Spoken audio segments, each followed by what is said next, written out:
जितने भी अभी जो ऑफिसर्स खाना खा रहे हैं, आप देखेंगे कि इनमें से किसी का भी पेट नहीं निकला हुआ। ये चेक करना, ये आप चेक कर ले। कौन से क्राइम सीन पर आपके लिए कौन से एविडेंसेस अहम हैं? मुकदमा नंबर भी पीछे लिखा हुआ है, डेट भी लिखी हुई है और जगह भी लिखी हुई है कि कहाँ से, जुर्म भी लिखा हुआ है। 5 चीजें हैं जो हम एम्फसाइज करते हैं ट्रेनिंग को कि आपने इन्वेस्टिगेशन में इनको देखना है। रेप का केस है या कुछ भी है तो वहाँ से अगर सिगरेट के फिल्टर्स मिले हैं तो उसको हम इसके अंदर जो है कलेक्ट करते हैं। मौजूदा आईजी साहब हैं, उन्होंने तमाम थानों का हुलिया बदल दिया। आपको वो थाने लगते ही नहीं है, आपको वो 5 स्टार होटल लगते हैं। जब सीएम हमारी वर्दी पहन के आएगी तो हमारे अफसर भी शर्म हया करेंगे। फैसलाबादी तो बड़ी जुगते मारते हैं। हाँ जी, आपका भी मिजाज वैसे जब आती है फिर माननी पड़ती है। ठीक है।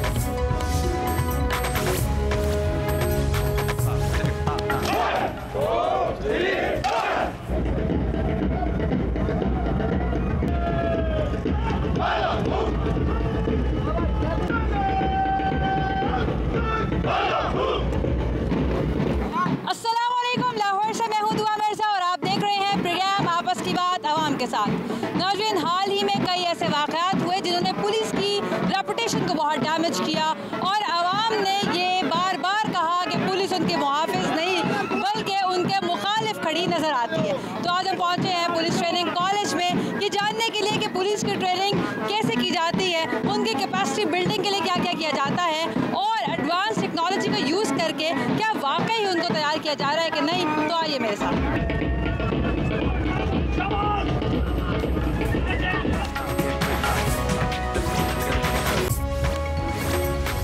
हम पहुँचे हैं अब मेस में जहाँ पर पुलिस अफसरान ड्रिल और पीटी के बाद खाना खा रहे हैं दोपहर का।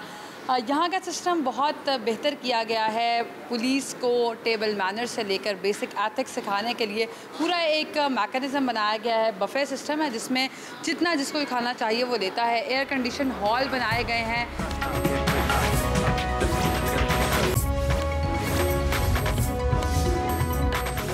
कमांडर साहब भी हमें यहाँ पर मिल गए हैं जो कि खाना खा रहे हैं। एक सवाल जो मेरे जहन में आया ये सारा देखकर, पहले भी मैंने विज़िट किया कई बार, तो मैंने हमेशा देखा कि यहाँ पर रोटी, सालन और चावल होते हैं। लेमैन भी आजकल अपनी न्यूट्रिशन का बड़ा ख्याल रखता है कि उसने ऑल्टरनेट डेज़ पे रोटी खानी है और वेट ना बढ़ जाए। फिर जब वर्क फोर्स की बात आती है तो ये तमाम लोग एक आर्म फोर्स का हिस्सा हैं जिनकी हार्डकोर ट्रेनिंग भी है। तो मसला नहीं होता ऐसे खाना खिलाना और उसके बाद वो ट्रेनिंग भी मैनेज करना? नहीं, हम देखिए बॉडी मास लेवल के तहत कुछ करते हैं? नहीं, एग्जैक्टली इनका जो डाइट प्लान है वो हमने न्यूट्रिशनिस्ट से लिया है बाकायदा।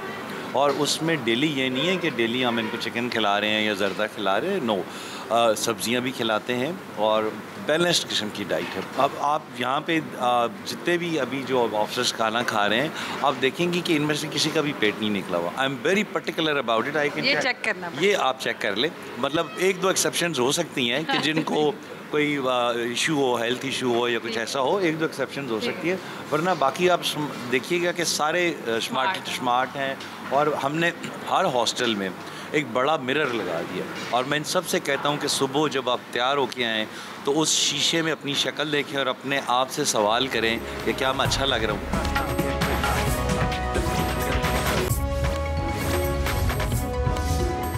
आज चूँकि हम बात कर रहे हैं पंजाब पुलिस की और लोगों की नज़र में उनका जो इमेज है उसको चेंज करने की मैं कोशिश इसलिए कर रही हूँ क्योंकि मैं खुद यहाँ पर देखने आई हूँ कि पुलिस की कैपेसिटी बिल्डिंग किस तरह से की जाती है। क्या सिर्फ जैसे हमें देसी तरह की पुलिस नज़र आती है वही होती है, या फिर जब ऑफेंडर्स बहुत ज़्यादा पावरफुल हो गए हैं और उनकी स्ट्रैटेजीज बदल गई हैं तो पुलिस की एडवांस ट्रेनिंग कैसे की जाती है? तो पुलिस ट्रेनिंग कॉलेज में एक स्कूल ऑफ इन्वेस्टिगेशन बनाया गया है। तो एक आम आदमी के लिए मैं बता दूं कि पाकिस्तानी पुलिस या पंजाब पुलिस के पास 5 तरह की पावर्स होती हैं, जिसमें power of arrest, power of prevention, power of inspection, power of cognizance and investigation और पावर ऑफ इंक्वायरी शामिल है। तो पुलिस को इन 5 पावर से निपटने के लिए या इसकी एक्सरसाइज के लिए 20 सिनेरियोज पर काम करवाया जाता है और उन्हीं 20 सिनेरियोज में अगर पुलिस ट्रेन हो जाए तो वो किसी भी तरह की इंस्पेक्शन, इन्वेस्टिगेशन, इंक्वायरी और अरेस्ट करने में मुल्ज़िमान को कामयाब होती है। ये एडवांस ट्रेनिंग ग्लोबली भी फॉलो की जाती है और पंजाब पुलिस की कैपेसिटी बिल्डिंग इन्हीं फॉर्मेट के थ्रू की जाती है। तो पुलिस का काम सिर्फ ये नहीं है जो आपको नज़र आता है कि आए और शक किया और अरेस्ट कर लिया, उसके पीछे पूरी एक साइंस है। वो साइंस स्कूल ऑफ इन्वेस्टिगेशन में सिखाई जाती है। कैसे काम होता है आइए आपको दिखाते हैं। वैसे तो इसको क्रॉस करना किसी सिविलियन को नहीं चाहिए, इसलिए मैं एडवोकेसी भी कर रही हूँ कि जब भी आप ये देखें तो किसी भी ज़रूरत के तहत भी इस बार को क्रॉस नहीं करें। लेकिन just for the information I am getting into the field जहाँ पर एक कार रेप केस का सीन क्रिएट किया गया है और उस पर अभी इन्वेस्टिगेशन की ट्रेनिंग चल रही है। हमारे साथ चीफ लॉ इंस्ट्रक्टर आबिद साहब भी मौजूद हैं। मैं उनसे रिक्वेस्ट करूँगी अगर कैमरे के इस तरफ आ जाएँ। सर, ये बहुत सेंसिटिव मामला होता है और हमने देखा है कि पाकिस्तान में अनफॉर्चुनेटली ऐसे केसेस बहुत बढ़ गए हैं, तो पुलिस क्या इतनी एडवांस्ड हो गई है कि वो इसको फौरी इसका सुराग निकाल सकती है? वरना हमने तो देखा है कि जैसे CID देखें तो वैसी टीम्स आती हैं स्पेशलाइज जो कि पुलिस को बाईपास करके यहाँ पर पहुँचती हैं। बेसिकली पुलिस की ट्रेनिंग के बगैर हम अपने मकासद को हासिल नहीं कर सकते और इसी ट्रेनिंग में ज़रूरी है कि हम पुलिस को सेंसिटाइज़ करें कि कौन से क्राइम सीन पर आपके लिए कौन से एविडेंसेस अहम हैं, उन एविडेंसेस को आप कैसे आइडेंटिफाई करेंगे, कैसे आप उसको प्रोसेस करेंगे और किस तरीके से आप फर्स्ट आवर में मैक्सिमम इंफॉर्मेशन गेन करके आप क्रिमिनल की आइडेंटिटी तक पहुंचेंगे। तो यहाँ पर सेक्सुअल ऑफेंस यूनिट्स को जो है हमारा उसके ट्रेनिंग्स की ट्रेनिंग हो रही है और उनके लिए एक हमने सिनेरियो डेवलप किया हुआ है जहाँ पर वो एक रियल क्राइम सीन पे ही काम कर रहे हैं कि उस क्राइम सीन के मुताबिक ये अपनी यहाँ पे हम उनको स्किल्स दे रहे हैं कि कैसे वो उस क्राइम सीन को सिक्योर करेंगे, कैसे वहाँ पे जो एविडेंस मौजूद हैं उनको कैसे वो प्रोसेस करेंगे और उनकी प्रोसेसिंग में उनके लिए कौन कौन सी उनके पास चीज़ें होनी चाहिए और उसकी डॉक्यूमेंटेशन के लिए वो क्या कुछ करेंगे सो दैट कि जब वो क्राइम सीन एक रोड क्राइम सीन है, ओपन एरिया क्राइम सीन है, जब वक्त गुजर जाए तो उनकी डॉक्यूमेंटेशन जो है वो उनको सपोर्ट करे कि प्रोसेस को आगे लेके चलें।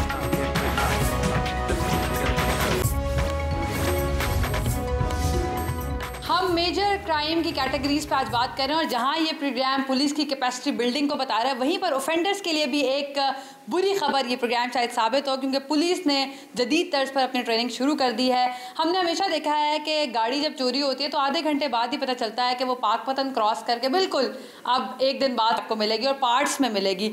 तो इतना स्पीडी जब वो गाड़ी मूव करती है तो AVLS का एक डिपार्टमेंट बनाया गया था जिनको स्पेशलाइज किया गया था कि वही सिर्फ करेंगे, लेकिन अब फॉर्चुनेटली ये है कि हर पुलिस अफसर को इसका एक्सपर्ट बनाया जा रहा है, क्योंकि गाड़ी चोरी जब होती है तो कौन AVLS का वेट करे, जो नाके पर अफसरान खड़े हैं, जो मौके पर खड़े हैं, अगर उनकी एक्सपर्टीज होंगी तो डेफिनेटली गाड़ी एक शहर से दूसरे शहर तक नहीं जा पाएगी।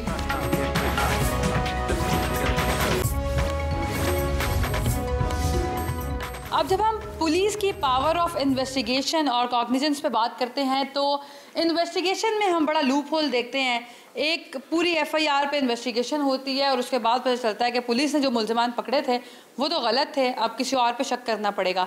तो यहाँ पर एक्सपर्ट किया जा रहा है with the help of digital evidences. मुख्तलिफ 4 सिनेरियो स्क्रीन पर मौजूद हैं जो कि ट्रेनीज़ को ये बताया जा रहा है। ये तमाम लोग वो हैं जो कि फील्ड में मौजूद हैं और प्रमोशन कोर्स के लिए अब यहाँ पर आए हैं। देखने में तो आपको ये आम क्लास लग रही होगी, लेकिन ये सबसे अहम इसलिए क्योंकि यहाँ पर पुलिस अफसरान को FIR यानी फर्स्ट इन्वेस्टिगेशन रिपोर्ट लिखना सिखाई जाती है और ये वो रिपोर्ट होती है जिसके तहत पूरी कार्रवाई होनी होती है, जिसके तहत मुल्जिम मुजरिम और बेकसूर बचता है। तो FIR के बेसिकली 2 हिस्से होते हैं जिसमें क्वेश्चन ऑफ लॉ और क्वेश्चन ऑफ फैक्ट लिखना होता है। कानून क्या कहता है और हालात व वाक़यात क्या कहते हैं, उन दोनों में अगर पुलिस अफसरान को महारत हासिल हो जाए तभी बेहतरीन FIR लिखी जा सकती है।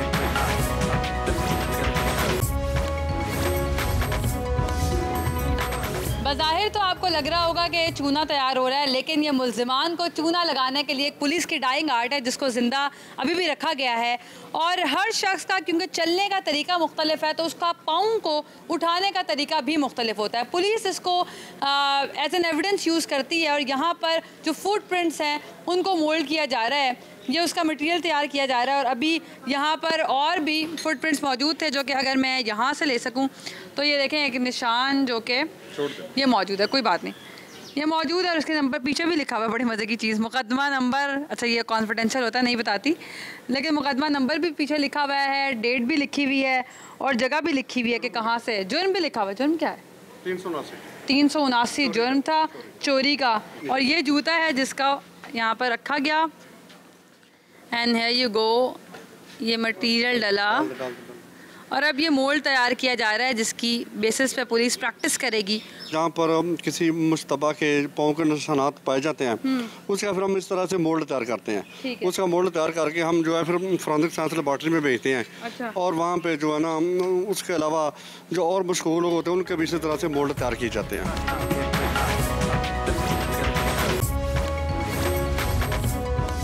मौत का जायका तो हर शख्स ने चखना है, लेकिन सुसाइडल अटैम्प्ट्स और ऐसी मिस्टीरियस अमवात स्टेट की लायबिलिटी होती हैं और उसको इंक्वायर करना स्टेट के लिए बड़ा इंपॉर्टेंट होता है और चैलेंजिंग भी होता है। तो पावर ऑफ इंक्वायरी पुलिस की यहाँ पर यूज़ की जाती है, जो कि पावर ऑफ इन्वेस्टिगेशन में फिर हेल्प करती है सुसाइडल केसेस में। उसकी स्पेशलाइज्ड ट्रेनिंग इस वक्त यहाँ पर दी जा रही है।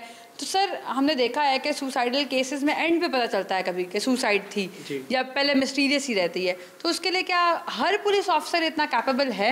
हर एक हम नहीं कह सकते, लेकिन हमारा जो यहाँ ट्रेनिंग देने का मकसद यही है कि हम हर एक को इतना ज़्यादा ट्रेंड बना दे, इतना ट्रेंड कर दे कि वो सारे ही ऐसा, अगर उसको मौका मिलता है या उसको कोई केस असाइन होता है इस तरह का, मिस्टीरियस मर्डर हो गया या सुसाइडल का कोई केस हो, सुसाइड का हो गया, तो वो ऐसा जो भी हमारे यहाँ से होके जाए वो इस काबिल हो जाए कि वो उसको ज़रूर कर सके। पता कैसे चलता है? What can be the main indicator? मैं यही अर्ज़ कर रहा हूँ। उसका एक इंडिकेटर तो ये होता है, लोग अपने स्ट्रेंगुलेशन हैंग कर लेते हैं अपने आप को ऊपर पंखे के साथ या किसी और ऐसी ऊंची चीज़ के साथ, गले में रस्सी कपड़ा वगैरह डालते हैं तो उस पर नेक पे उसके निशानात आ जाते हैं। इसी तरह अगर पिस्टल का इस्तेमाल किया तो राइट हैंड से इस तरह से वो आ सकता है, अगर लेफ़्ट पे होगा तो हम कहेंगे कि इधर कैसे पिस्टल आ गया, यानी कि इम्प्रैक्टिकेबल होता है।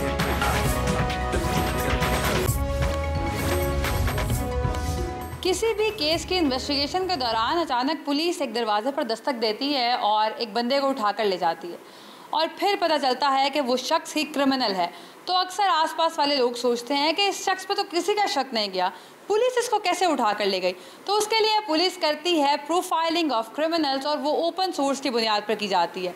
जैसे आप कहाँ उठते बैठते हैं, आपका ट्विटर अकाउंट पे आपकी नफ्सियात क्या है, आप कैसी फेसबुक पर पोस्टिंग करते हैं, ये काम कैसे होता है। कायनात मेरे साथ मौजूद है। क्रिमिनल प्रोफाइलिंग कैसे की जाती है जो यहाँ पर सिखाई जा रही है। जैसे किसी भी पर्सन को आप नहीं जानते, उसके फेसबुक अकाउंट पे जाकर आप उसको देख सकते हैं कि वो कैसे वहाँ पे पोस्ट शेयर कर रहा है, वो कमेंट कैसे कर रहा है, साइकोलॉजिकली वो किस माइंडसेट का बंदा है, वो किसी सेक्टेरियन माइंडसेट का है, वो किसी दहशतगर्द तंजीम से बिलोंग करता है, वो कोई खिलाड़ी है, कोई प्रोफेशनल है। ईच एंड एवरीथिंग हमारी जो है उसकी फेसबुक प्रोफाइलिंग से हम जान सकते हैं। इसके अलावा आपने ट्विटर पे डिफरेंट पोस्ट देखते हैं, डिफरेंट ट्रेंड सेट किए जाते हैं, वहाँ पे जो भी वो ट्रेंड सेट कर रहे होते हैं उनकी पोस्ट से हम उन लोगों तक पहुँच सकते हैं। इसी तरह मैडम आपने मीनार पाकिस्तान वाला इंसिडेंट आपको याद होगा, वो टिकटॉकर जो थी आयशा, उनके टिकटॉक से ही जितने भी लोगों ने उनको फॉलो और लाइक और कमेंट किए हुए थे उन लोगों को हमने वहाँ से ट्रेस किया था। ये इन एक्चुअल कोर्ट तो नहीं है, लेकिन एक डेमोन्स्ट्रेशन है जहाँ पर एक कोर्ट रूम का पूरा एनवायरनमेंट क्रिएट किया गया है। कोर्ट में पुलिस ने किस तरह पेश होना है, उससे काउंटर क्वेश्चन क्या हो सकते हैं, तो ये पुलिस वाले ही हैं जो अभी अपने आप को जज साहब महसूस कर रहे हैं और ख़ुसूसी तौर पर ये बाकी पुलिस अफसरान से खुद को बड़ा एम्पावर फील कर रहे होंगे। तो ये अल्टरनेट बेसिस पे तमाम लोग ऐसे प्रैक्टिस करते हैं ताकि पुलिस जब कोर्ट में जाती है तो जो चैलेंजेस हो सकते हैं मुमकिन तौर पर उसको काउंटर करने के लिए उनकी कैपेसिटी बिल्डिंग की जाए। ये कोई एक्चुअल क्राइम सीन नहीं है, बल्कि जब पुलिस के पास सिर्फ डॉक्यूमेंट्स मौजूद हों और उसमें ही वक़ुआ मौजूद हो तो उसको ऐसे प्रेजेंट किया जाता है, सिमुलेट किया जाता है। जो सिचुएशन इस वक्त आपको नज़र आ रही है उसके मुताबिक एक टूटा हुआ कप पड़ा हुआ था, एक मोबाइल और 2 स्केल पड़े हुए थे, एक ग्लास साइड पे पड़ा हुआ था, एक चाकू भी पड़ा हुआ है, यहाँ पर एक शख्स लेटा हुआ है जिसको गोली लगी है और उसका डिस्टेंस मेजर किया जा रहा है। वो तमाम सिचुएशन खुद क्रिएट की जाती है ताकि उन डॉक्यूमेंट्स को विजुलाइज करके सिचुएशन को स्टडी किया जा सके और फिर एक और सिनेरियो पर काम किया जा सके ताकि पुलिस एक्सपर्ट हो सके कि अगर ऐसा हो तो फिर पुलिस ने क्या स्ट्रैटेजी अपनानी।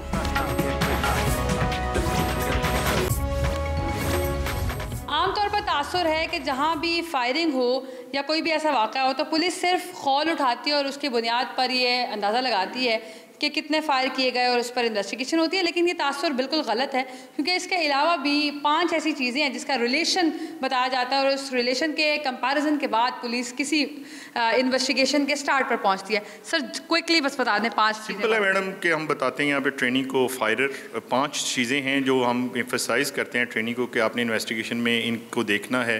फायरर है, वेपन है, और फिर उसके बाद केसिंग है या एमुनिशन है, और फिर प्रोजेक्टाइल है, और फाइनली सरफेस है। इन तमाम चीज़ों का रिलेशन जो है वो फायरिंग के क्राइम सीन को क्रिएट करता है और इन 5 पे आपने काम करना है।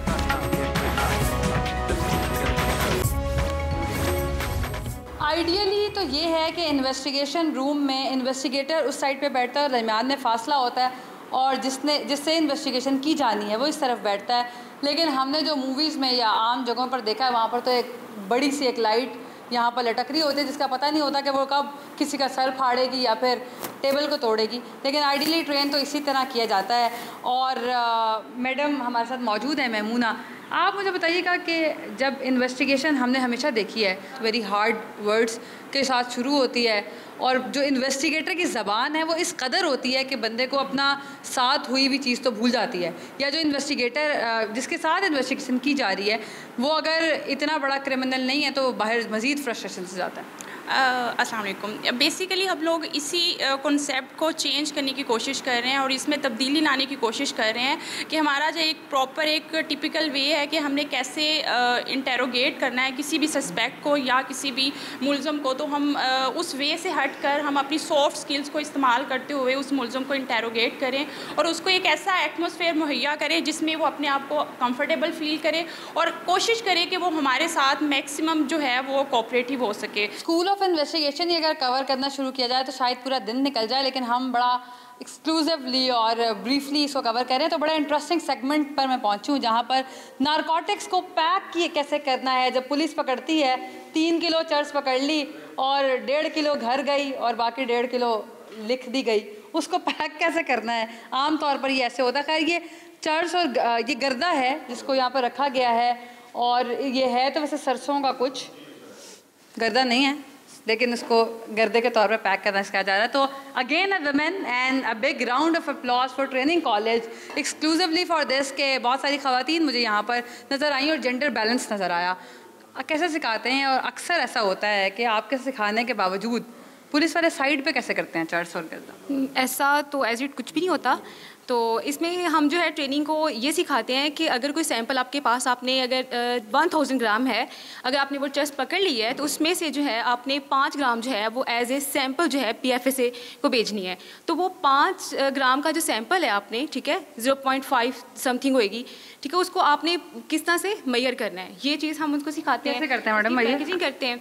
यहाँ पे देखिए ये हमारे पास पैकेट्स होते हैं, पैकेट्स हैं, ठीक है। पहले हम इस अकेले पैकेट जो है इसको मेजर करते हैं, इसका कितना वेट है, जस्ट इसका, ठीक है। पहले हम इसका मेजर करते हैं, इसके बाद जो है इसका वेट कितना है खाली का? 0 है, ठीक है। अब हमें इसका पता कंफर्म हो गया। अब इसके बाद जो है हम ये रख देंगे इसके ऊपर, तो हमें ये इतनी ही चाहिए, 27 तक आ जाएगी। अगर 526 ग्राम तक हमने अगर मिली है हमें कहीं से चर्च, तो उसका जो सैंपल बनेगा वो 26 तक बनेगा अप्रोक्सीमेटली, और इसका ही सैंपल बना के हमने जो है वो PFSA भेजना होता है।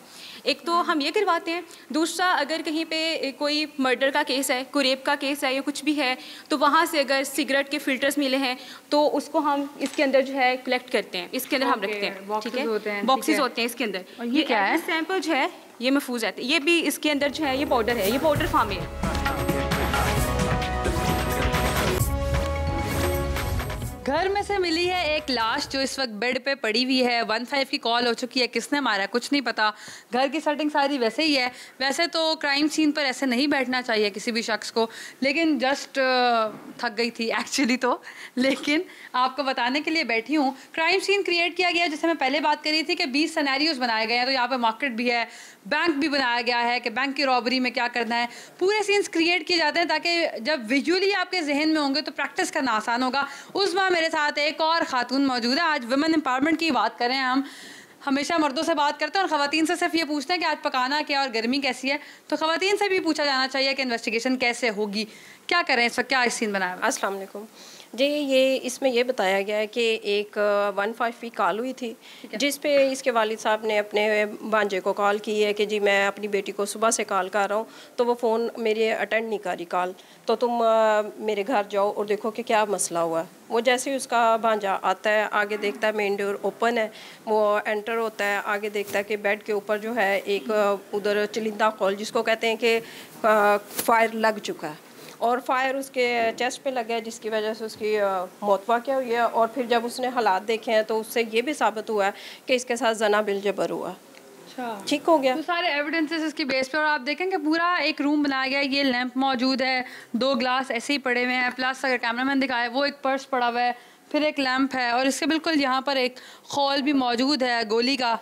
तो इन तमाम पॉइंट्स को आइडेंटिफाई किया गया और फिर इसकी इन्वेस्टिगेशन सिखाई जा रही है। ये ऊपर मुल्ज़िमान नहीं बल्कि वो ट्रेनिंग ख़वातीन हैं जो ऊपर से एनालाइज कर रही हैं कि सीन कैसा लगेगा।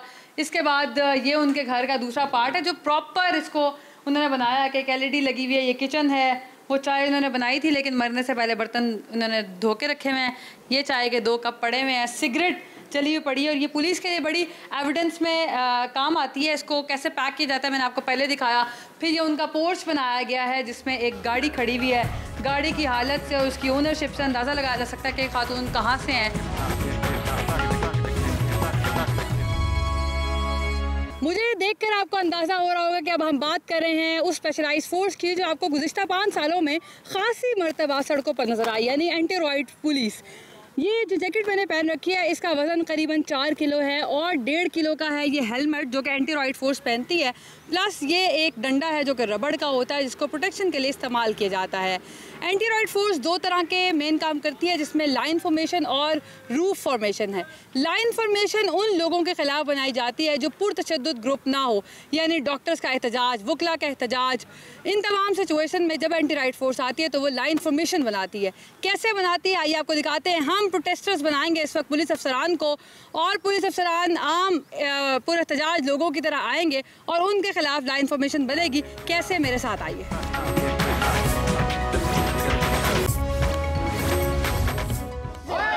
इस वक्त पेट्रोल के खिलाफ एहतजाज चल रहा है, चूंकि ये मुतशद्दिद लोग नहीं है इसलिए एंटी रॉयड फोर्स इनको काउंटर करने के लिए वो सामने है तैयार और ये पुलिस की तरफ बढ़ रहे हैं। पुलिस इस वक्त आवाम बनी हुई है, इनको एहसास हो रहा होगा कि आवाम किस तरह एहतजाज करती है। So this is called line formation. Police ने लाइन बना ली, थोड़ा सा नीचे झुक कर बना ली गई है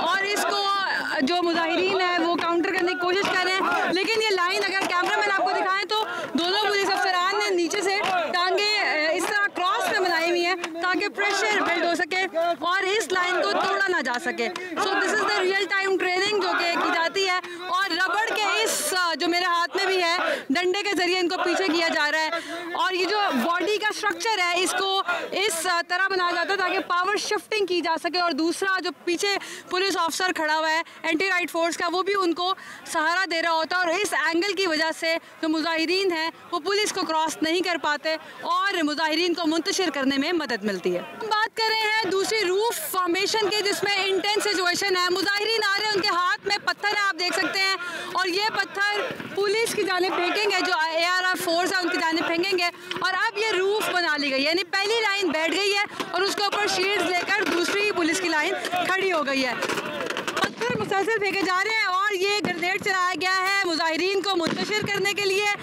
इससे होता ये है कि लोग दूसरी तरफ चले जाते हैं और इसकी आवाज़ काफ़ी ज़्यादा है, लेकिन इस तरह रियल टाइम ट्रेनिंग के ज़रिए इनको डिसेंसिटाइज किया जाता है और स्ट्रेंथन बनाया जाता है कि ये अपने फील्ड में फौरी तौर पर रिएक्टिव हो सके और रिस्पॉन्सिव हो सके।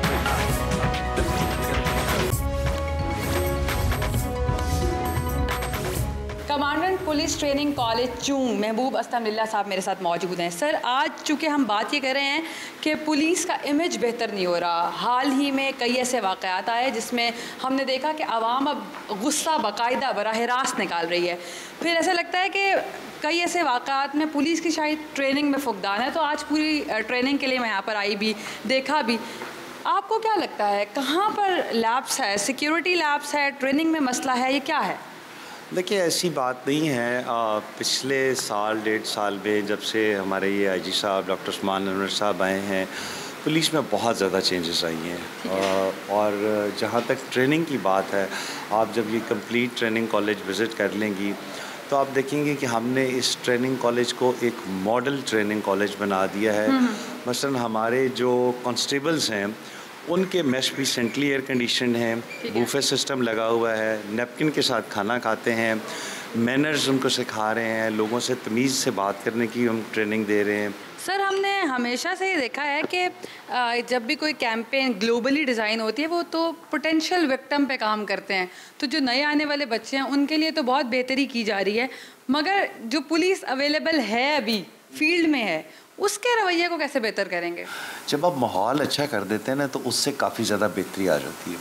हमारे जो मौजूदा आईजी साहब हैं उन्होंने तमाम थानों का हुलिया बदल दिया। आपको वो थाने लगते ही नहीं हैं, आपको वो 5 स्टार होटल लगते हैं, बल्कि अक्सर जो मैरिड कपल्स हैं उन्होंने जाके वहाँ पे फ़ोटो शूट्स भी आप कराए। इसको मुस्बत बात समझते हैं? बहुत मुस्बत बात है, बहुत ज़्यादा मुस्बत बात है। देखें, एक बंदा जिसके इर्द गिर्द गांधी गांध पड़ा हुआ है उसका एटीट्यूड क्या होगा, और एक बंदा जो बहुत कंफर्टेबल माहौल में एसी लगा हुआ है उसके एटीट्यूड में वर्क लोड में तो सर कोई कमी नहीं आई। देखिए, वर्क लोड अपनी जगह पे है, हमारे इश्यूज हैं, हमारी सैलरीज कम हैं, हमारे टेन्योर्स के इशू हैं। आप हमारे आईजी का टेन्योर फिक्स करें ना, क्यों नहीं फिक्स करते?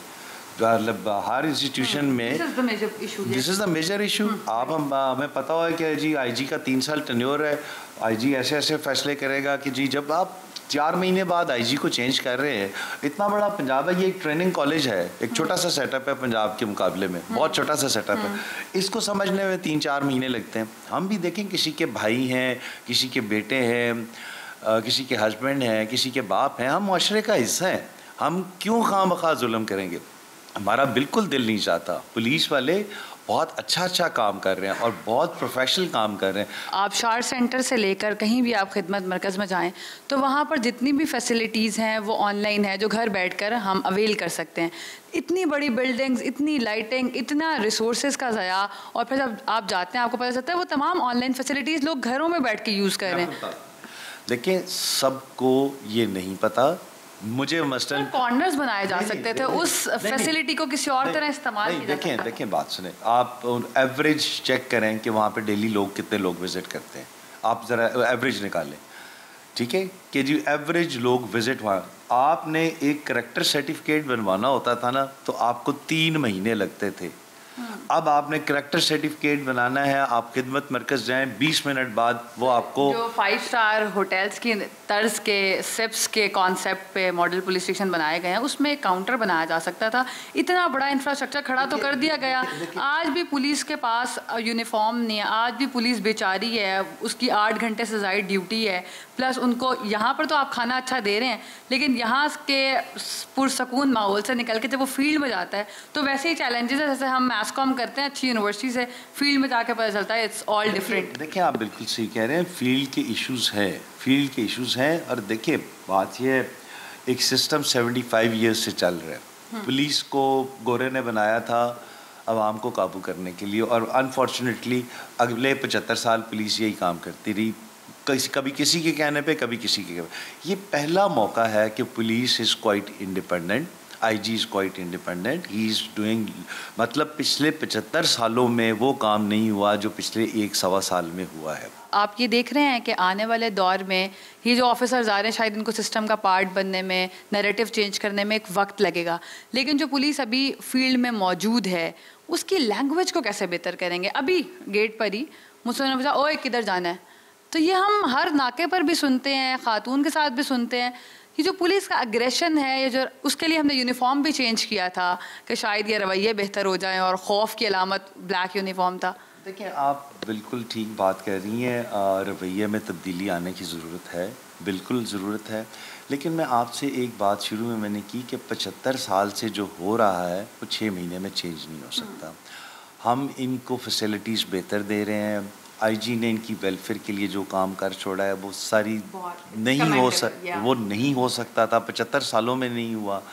जब हम फोर्स को इज़्ज़त देंगे, जब सीएम हमारी वर्दी पहन के आएगी, तो हमारे अफसर भी शर्म हया करेंगे। यानी हर सीएम को पहले वर्दी पहन लेनी चाहिए थी। अच्छा, एक मुख्तसर सी बात बता दें। नहीं, वो देखें कि चूंकि फीमेल्स की पासिंग आउट थी and it was a wonderful gesture on the part of the CM कि वो कांस्टेबल का यूनिफॉर्म पहन के आई, तो उससे हमारी जो लोअर फोर्स थी उसका मोराल बहुत है।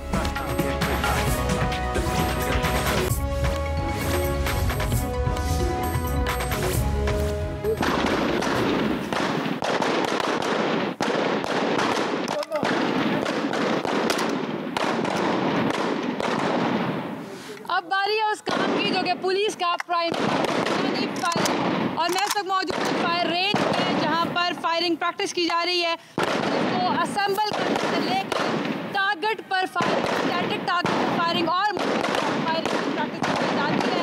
और ये एक फायर करीबन 50 रुपये का पड़ता है। 50 करवाए जाते हैं ताकि एक्सपर्टीज आ सके, किसी भी जगह काउंटर करने के लिए पुलिस फायर कर सके।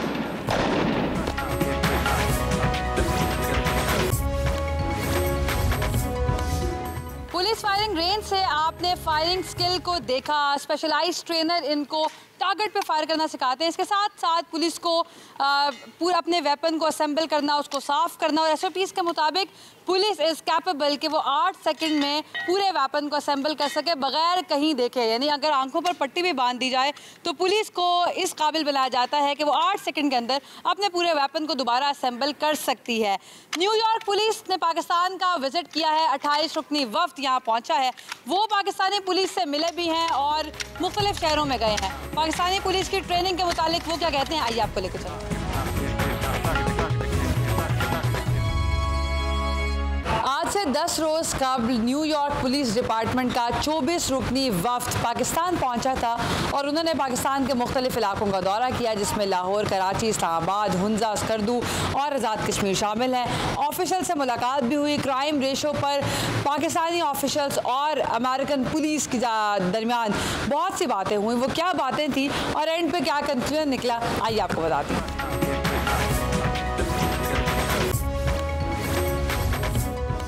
डिटेक्टिव रोहेल खालिद मेरे साथ मौजूद हैं, जो Pakistani American law enforcement society के प्रेसिडेंट भी हैं। सर, 10 दिन का आपका स्टे था, अमेरिका में किस शहर से हैं और यहाँ के निज़ाम को कैसे पाया? जी, अस्सलाम वालेकुम। अमेरिका में न्यूयॉर्क सिटी से हूँ। So obviously I am a Pakistani American, तो पाकिस्तान को जैसा सोचा वैसे ही पाया। वहाँ की पुलिसिंग और यहाँ की पुलिसिंग में क्या फ़र्क नज़र आता है आपको? क्राइम रेशो में कितना फ़र्क है और क्राइम की नोयत में कैसा मुख्तलिफ देखा आपने? देखिए, जो भी सिटी होती है किसी भी कंट्री में, तो उनके डिफरेंट चैलेंजेस होते हैं, उनके डिफरेंट टास्क होते हैं, डिफरेंट क्राइम होते हैं। तो ऑब्वियसली पाकिस्तान के क्राइम के रेट के बारे में ज़्यादा बात नहीं कर सकता, लेकिन ये है कि we visit their headquarter, so it was impressive. Pakistan के किस शहर से ताल्लुक़ था आपके अबाव-ओ-अजदाद का या आपका? फैसलाबाद। फैसलाबादी तो बड़ी जुगते मारते हैं। हाँ जी, आपका भी मिजाज वैसे जब आती है फिर माननी पड़ती है। ठीक है, तो मुझे बताइए कि यहाँ पर आपके जो ऑफिशियल से मुलाकात हुई, क्या तजावीज़ दी आपने या उन्होंने आपसे कोई ऐसी कोलैबोरेशन मुस्तकबिल में हम देखने जा रहे हैं? ये फर्स्ट स्टेप था। जैसे कि हमने स्क्रिप्ट में बोला था कि पुलिस टू पुलिस और पब्लिक टू पब्लिक होगा। इसका बेनिफिट ऑब्वियसली पब्लिक को होगा। इसमें 18 to 24 हमारे मेंबर्स थे, जिनके साथ उनके कुछ फ्रेंड्स भी थे। तो 18 लॉ इन्फोर्समेंट ऑफिसर्स यूनिफॉर्म में पहली दफ़ा पाकिस्तान की हिस्ट्री में इतना बड़े नंबर तादाद में आए थे, और ऑब्वियसली पुलिस डिपार्टमेंट से इजाज़त लेके आए थे। तो इसका कोलैबोरेशन ये हो रहा है कि अभी हमने उनको इनविटेशन दिया है कि आप भी आएँ न्यूयॉर्क में। जैसे दूसरी कंट्री की, दुबई की पुलिस आती है, न्यूयॉर्क सिटी में हर कंट्री से पुलिस आती है, तो हमने इनको भी दावत दी है कि अगर इनकी कोई रिक्वायरमेंट है, इनकी कोई ज़रूरत है, हमें बताएं, हम इनका मैसेज कन्वे करेंगे। तो I think it's a really good step which will not only help the two countries relation get better, but also it will help the public in Pakistan. हमने देखा है कि लाहौर में या पूरे पाकिस्तान की अगर बात करें तो पुलिस का इमेज कुछ बहुत ज़्यादा बेहतर नहीं है, या पुलिस और आवाम दोस्ती पर हमारे यहाँ तो बात होती है। क्या न्यूयॉर्क पुलिस भी ऐसे ही है? आवाम का और पुलिस का राब्ता वहाँ पर कैसा है और आपने यहाँ पर कैसा देखा? हर स्टेट के चैलेंजेस डिफरेंट होते हैं, हर कंट्री के चैलेंजेस डिफरेंट होते हैं, हर एक की अप्रोच डिफरेंट होती है। न्यूयॉर्क सिटी जो है वो one of the most diverse city in the world and one of the biggest city in the world. तो उनकी अप्रोच, उनका जो तरीक़ाकार है वो डिफरेंट है compare to Pakistan. Obviously Pakistan के चैलेंजेस डिफरेंट हैं, तो इतना ज़्यादा डिटेल में हमें पाकिस्तान के चैलेंजेस के बारे में नहीं पता, लेकिन वो यहाँ की पुलिस बेहतर बता सकती है। लेकिन ये जो कोलैबोरेशन है, इससे क्या होगा कि एक दूसरे के चैलेंजेस को समझने में आसानी होगी, इम्प्रूवमेंट लाने में आसानी होगी, और एट द एंड जो बेनिफिट पहुँचेगा वो पब्लिक को पहुँचेगा, और स्पेशली पाकिस्तानी पब्लिक को मेरे ख्याल में ज़रूरत भी है और इसका फ़ायदा भी होगा। हमारे साथ सीनियर जर्नलिस्ट आसिफ भट्ट साहब भी मौजूद हैं। सर, ये सारी जब क्राइम पर बात हो रही है, आपकी बड़ी गिरफ्त है, कोई सवाल आप करना चाहेंगे, कुछ ऐड करना चाहेंगे? डिटेक्टिव खालिद, आप हमें बता रहे थे कि जो है आप जब गिलगित स्कर्दू गए तो वहाँ पे आपने कुछ जो बच्चों के स्कूल्स और कुछ आर्मी के हवाले से भी आप अभी बात की कि कुछ हेल्प करके आए हैं वहाँ, वो क्या था? सर, ऐसा हुआ कि जब हम स्कर्दू से गिलगित की तरफ जाने लगे हैं तो ओरिजिनल प्लान तो था गिलगित जाते, वहाँ से स्कर्दू आते और वापस आ जाते। गिलगित का एयरपोर्ट छोटा था, फ़्लाइट कैंसिल हुई, स्कर्दू में गए, वहाँ पे लैंडस्लाइडिंग होगी। तो हमने देखा कि कैसे लोगों की जो ज़िंदगी है वो मुअत्तल हो चुकी थी दूसरी दुनिया से, ना खाने की चीज़ आ रही है, ना पेट्रोल आ रहा है। तो वो चीज़ हमने खुद ऑब्ज़र्व की। उसके बाद हम वहाँ के एक हॉस्पिटल का विज़िट किया।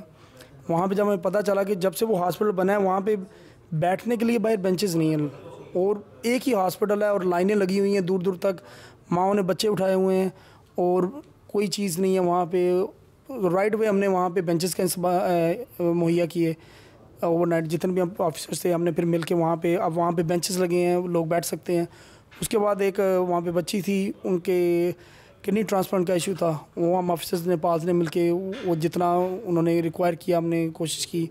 फिर एक स्कूल का विज़िट किया जो बच्चियों का स्कूल था, तो वहाँ पे कुछ एक हमें डिफरेंट देखने को मिला कि कुछ रूम थे उसमें तो कुर्सियाँ मुहैया थी, लेकिन ज़्यादा जो बाकी थे बच्ची सारी फ्लोर पे बैठी हुई थी।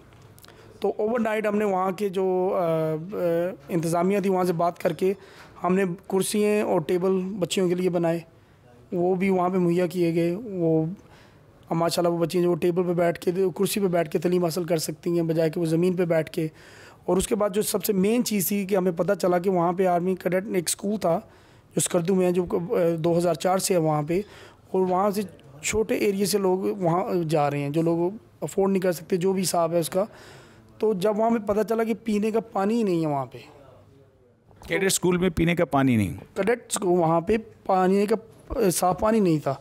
तो जब हमें ये बताया गया तो राइट वे हमने वहाँ पे पानी फिल्ट्रेशन का इंतज़ाम लगाया, सोलर सिस्टम का इंतज़ाम लगाया, और वहाँ पे उसकी इनागुरेशन करके आए हैं कि मेक श्योर पानी आ रहा है कि नहीं।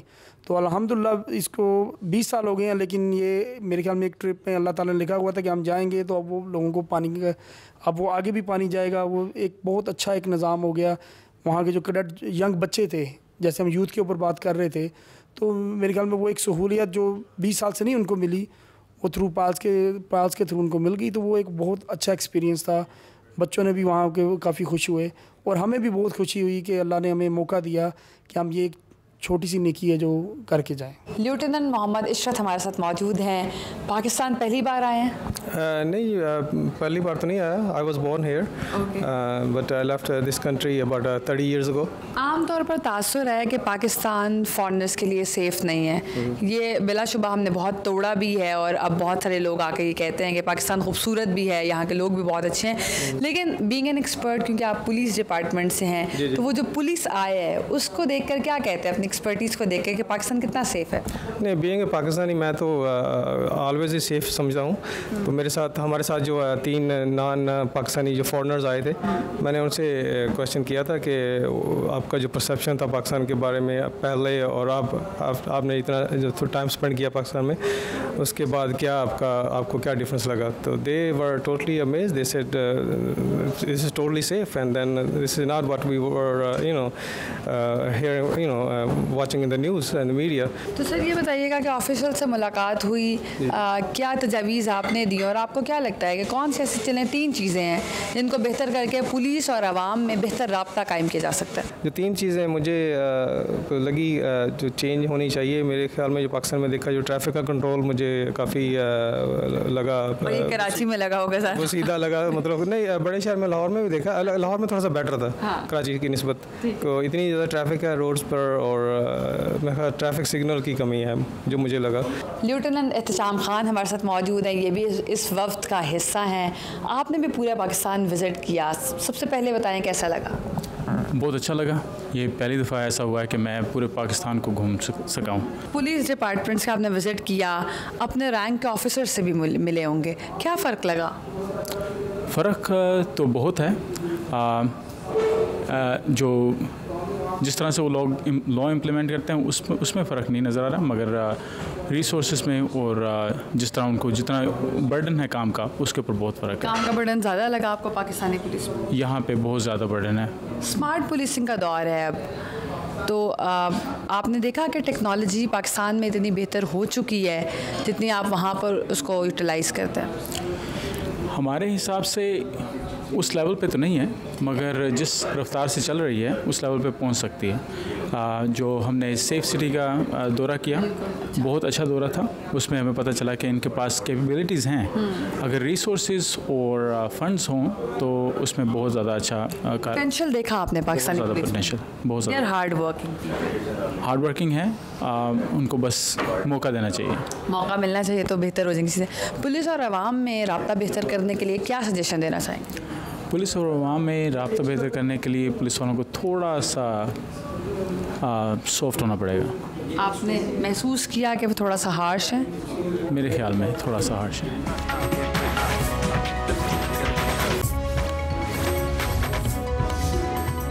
ये मेरे हाथ में 9 mm की गोली है जिसको ट्रेनिंग के दौरान इस्तेमाल किया गया और उसका ये हाल हो गया। यही असर जिस्म के साथ होता है जब ये गोली किसी के पेट, दिल या दिमाग में लगती है, ऐसे ही जिस्म के अज़ा को फाड़ देती है। ये गोली सिर्फ हिफाजत के लिए ही इस्तेमाल की जानी चाहिए। शहर में हर जगह नाजायज़ असला है और बच्चों के हाथ में पिस्तौल है। आज हमारा प्रोग्राम उन तमाम लोगों के नाम भी है जो कि गोली की या इंसान की कीमत अभी तक नहीं समझ सके। जहाँ तक रवैये की बात है तो पुलिस ने अपनी फ़ोर्स को बेहतर करने के लिए, उनके रवैयों को बेहतर करने के लिए मरबूत हिकमत अमली बना ली है। न्यूयॉर्क पुलिस का भी मानना है कि पुलिस के पास अगर जदीद तर्ज के मज़ीद वसाइल हों तो पुलिस की एफिशिएंसी बेहतर हो सकती है। लेकिन साथ साथ आज आवाम की बात है, क्योंकि आपस की बात थी और हमने आपके साथ की। अब आवाम को भी अपनी फोर्सेस पे ट्रस्ट करना पड़ेगा, अपने रवैयों को भी बेहतर करना पड़ेगा। और फील्ड अफसरान से मेरी गुजारिश है कि जब आप नाकों पर खड़े होते हैं तो हम ये समझते हैं कि आप हमारी हिफाजत पर मामूर हैं, खुदारा हमारे लुटेरे मत बनिए। प्रोग्राम आपस की बात में कैमरामैन सोहेब जब्बार के साथ दुआ मिर्ज़ा को दीजिए इजाज़त। अल्लाह ने के बाद।